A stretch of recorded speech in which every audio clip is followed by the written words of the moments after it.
powered by the Inside the Birds podcast. Now, live from inside the Matt Black Kia Studios, it's Football at 4. All right, it's time for Football at 4 here on the Sports Bash, and it is powered by the Inside the Birds podcast. A new one dropped today at 6 a.m., and you can listen to that with Jeff Mosher and this man right here. He is Adam Caplan. They form the Inside the Birds podcast Mondays and Thursdays, 6 a.m. You can listen to a new edition of the Inside the Birds podcast and everything else on their platform this offseason as well. I know Adam's got the Twitch channel doing NFL talk, Eagles conversation, and more. And, of course, here on Football at 4. What's going on, Adam? Mike, good to be with you. Yeah, the Steelers, this is surprising. We just had a big news item here. The Steelers cut their best lineman, David DeCastro. I don't understand why they did that. That to me is very surprising. I don't know if he was asked to take a pay cut or not, but that was a stunner to me. That just came over. They just announced it. So that just happened. Not that the Eagles need him, but Steelers released one of the better guards in the league and who certainly be a Hall of Famer, and David DeCastro. All right. It's funny because we were just talking about all the NBA crazy news that is happening. It's like the NFL said, hey, we need a little bit of pub too. Somebody do something. I'm sure that's not why they ended up doing it, but you're right. Yep. That Steelers team's interesting. That division's really interesting, actually. I think a lot of people think the Browns are now the favorites, and because the Steelers with their quarterback. So I heard somebody say yesterday that Roethlisberger's the worst quarterback in that division. Well, look, Baker Mayfield improved. Now, Joe Burrow is coming off a torn ACL, so let's not forget about that. Lamar Jackson did not play as well as he did the year before, but now we've got a full offseason, or relatively a full offseason, and we'll have a training camp and a 3-game preseason for the Ravens. He should improve. And Ben Roethlisberger last year was a check-down quarterback. Everything was short. Ben was asked about it recently, about why they weren't throwing the ball downfield. He kind of indicated that his elbow felt good after the surgery, but when you come back from a surgery like that, you're not going to be your normal self. And so this year, and they remember, Steelers changed their offensive coordinator, so things are going to change with their offense this season. All right. On the latest edition of the Inside the Birds podcast, which you can check out on all podcasting platforms, Adam and Jeff took a look at the 53-man roster on Monday of the offense. Today we're going to kind of focus in on what the defense might look like. And, of course, Jonathan Gannon, he is the new defensive coordinator. So the roster build makeup might be a little different based on the way that he envisions his defense. So let's start where possibly the strength of this team is, Adam, and that's their 2 starting defensive tackles, Fletcher Cox, Javon Hargrave. But after that, it's a lot of unknowns. Yeah, this show that we dropped this morning was one of the most challenging to put together because for the first time, and Jeff and I have done this show, this is our 4th season doing it. We started in the spring of 2018. There are so many backup jobs open. There's so many key backup jobs open that you go through. Like 2 nights ago, I was putting together the format for the show. It took me probably just to figure out who we think the early 53 would be, about 20, 30 minutes just to do it on my own. So, yeah, look, behind Hargrave and Cox, they don't know who the 3rd, 4th, or 5th D tackles are. Now, we have a pretty good idea who should make it there, but they don't know what the rotation will be. Milton Williams will obviously make the team as the 3rd rounder. He'll play some end, too, if they need him to. Hassan Ridgeway they like. But he's had some injuries. He hasn't played very much for them. I think he spent 1 year with the Colts with Gannon. And Tree Pelotu is their 6th-round pick, who Jeff said they were looking for a nose tackle, and he can definitely do that. But overall, the 3 backup jobs, we know who they'll be, but we don't know who 3, 4, or 5 will be in terms of the order of first guy off the bench. Yeah, would you agree, though, Adam, that Fletcher and Hargrave would be considered maybe the strength of their defense? Yeah, obviously with Slay, but yeah, the 2 best players in defense right now, I would say, probably Cox and Hargrave. Slay didn't play badly. He just had some games. He had some individual moments, obviously against Metcalf and a couple other big-time receivers. But let's not forget, Slay was brought in to shut those guys down, and he did. A couple of receivers got him, but overall he did well. They're expecting to be better in year 2 with this football team, getting back to Cox and Hargrave. I think Hargrave is going to be a monster in this defense. I think he'll be much better than he was last year. Now, he played well in the second half of the season.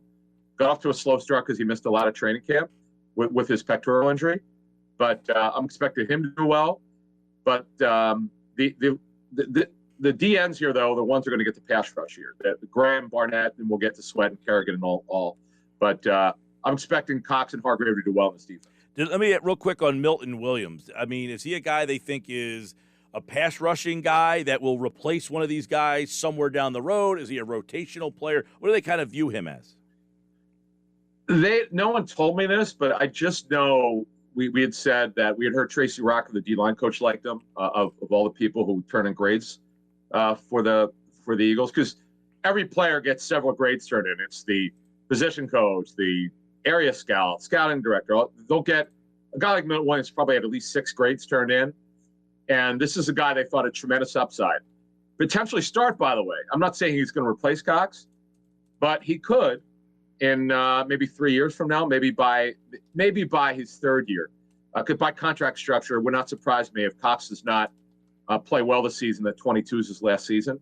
That's something we're not really addressing right now, but Cox needs to play a little bit more consistent football for the Eagles at D-line. Yeah, D-line we would think is the strength of the team with Cox, Hargrave, and then Graham, Barnett, Kerrigan, Josh Sweat, and behind those 4, I guess the 5th, 6th, 7th guys aren't going to get a lot of playing time, but it's going to be interesting the way that they rotated these guys in the past. How is Jonathan Gannon going to utilize this crew?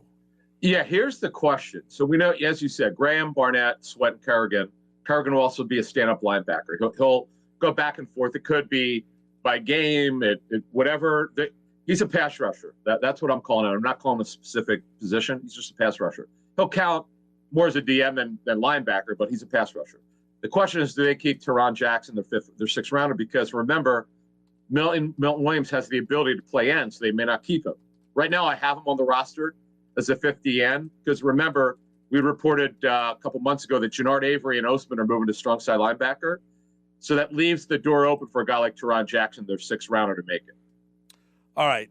One thing on Derek Barnett, I guess. I would imagine this is kind of a make or break for him. I mean, this is it for him. If he has another year like the previous 4, he would probably not be around any longer. I would agree. He's making just over $10 million on his 5th-year option. He needs to play well. Josh Sweat could potentially get his contract extended before the season starts. We'll see what they do there. Kerrigan's got a lot left. The Eagles tormentor over the years. It's just when they announced it on Twitter that I did a double take. It was like weird because I saw his jersey. I'm like, wait a minute, is this a mistake? Ryan Kerrigan signing with the Eagles? No. Wow, that's and by the way, the contract, we put the terms out on our show a couple weeks ago. It's a really light deal. He's only going to make $2.5 million. All right, speaking of light, the linebacker spot was very light the last couple of years. Now they added Eric Wilson. They think he's a starter. Alex Singleton came in, did a nice job. TJ Edwards has been a guy who's got playing time. Davion Taylor, 3rd round. They drafted Jacoby Stevens, Jannard Avery. They're going to move the linebacker. So give us a little overview of this 53-man aspect and how they envision these roles. Yeah, when you look at these, Mike, when you look at their linebacker group, the only thing we could say is an absolute lock that Eric Wilson will be a starter. They're going to be a 2-linebacker lineman. They're going to go 4-2-5 is what we understand. The other linebacker could be Singleton. We're not sure yet.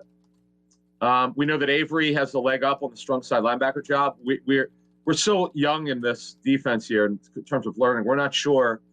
Are they going to go with Wilson and Singleton? Are they going to go with Wilson and Avery? Are they going to use Avery as a pass rusher on 3rd down? We don't know. That's if he makes a team, by the way.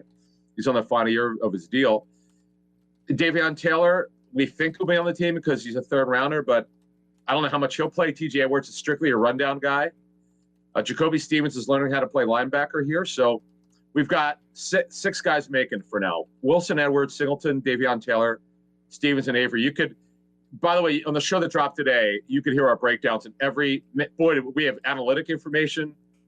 We have some incredible information that we got some analytic stuff from our intern who got some great stuff. So I could just tell you that Eric Wilson is a perfect fit for this defense. He's a nickel linebacker, and he's the one guy, Mike, they know who could cover of this linebacker group. Yeah, I think it'll be interesting to see how Avery is utilized in this linebacker form. Are they going to let him go? Yeah. Or is he just going to be kind of a role player?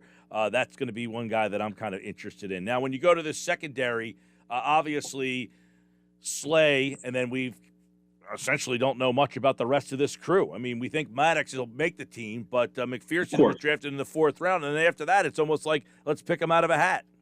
Yeah, the locks to make the team would be Slade, McPherson, and Maddox. Those guys aren't going anywhere in terms of we're at corner. Now, after that, Craig James knows the defense. He played in it in Minnesota. Kevon Seymour is the only other veteran they have other than Slade. He should be on the roster. Michael Jaquette is how you pronounce his last name, Jaquette. I'm going to put him on there because he's got length. He's a major project. You'd rather have him on your practice squad. He played. The narrative of this stuff with the fans is just funny. I've run his name with a lot of people I trust. He played well for one half of one game. And people are thinking like this guy's the next Richard Sherman. I just got a kick out of it. He's changing positions. Like Sherman, he's a former wide receiver, learned how to play cornerback. But Sherman played way more corner in college than this kid did. So I would only put 5. I'm only keeping 5 outside corners, and Maddox will be the 6th as the slot. James can play slot. In our analytic numbers, McPherson did play some slot, more outside than inside. But that's it. I mean, that's that. I don't think Josiah Scott has a chance because he could play slot or outside. We're told he's going to start learning the outside position with him a little bit more than the inside. But there are a lot of question marks. That James and Seymour and Jaquette are not locks to make it. So you do wonder, until they get a veteran, and we think they're going, we pretty certain they're going to add a veteran at some point. It could be in a week. It could be 3 months. We don't know when it's going to be. It could be in a trade by end of August. Who the hell knows? But in the end, Mike, they have major question marks, as you said, opposite Slade. Adam Caplan from the Inside the Birds podcast. And then the safety spot. McLeod and Harris seem to be solid veteran guys there. You got a nice duo, and then a lot of young guys behind them. Yeah, we don't know if McLeod will almost certainly start on active PUP for training camp, and then they'll see if he could come off of it before the season starts, because if he doesn't, that means he's misses 6 weeks. We'll see. We don't know if he's going to be ready yet. Harris will start. We know that. Kevon Wallace will be in the rotation with Marcus Epps, who knows the defense from his days with the Vikings. Andrew Adams is a 4th or 5th safety special teamer. Kevon Wallace could be starting opening day. You know, Mike, this is a guy that I know a lot of fans like, but he didn't really play very much last season. It would be between Epps and Wallace to play opposite Harris if McLeod's not ready. But you're right. This one's a little bit more straightforward. So that is a look at the early 53-man roster projection. And as you noted, one spot that they could add a guy, the most likely spot would be corner, would be that spot. Everywhere else, it seems like there's good, deep competition. There is. I mean, look, how good is their linebacker group? You know, that remains to be seen. It's certainly a bottom 10 group. Could it be better than last year? Sure. But again, they're running a different scheme. You're right in your assessment. The D-line is the strength of the defense. There's no question about that. Safety could be okay if Wallace could take a step up and Epps improves off last year. But they've the position you never want to have a lot of questions is at corner, and they boy do they. I know they really like McPherson, but he is a rookie. We'll see what happens. I like everybody that I draft too until I actually see them play, and then have to make a real assessment on them. Adam Caplan, the new Inside the Birds podcast, they go a lot deeper into these 53 men. Check out Monday's edition and the new one that dropped today at 6 a.m. And this is Football 4. Thanks, Adam. Thank you.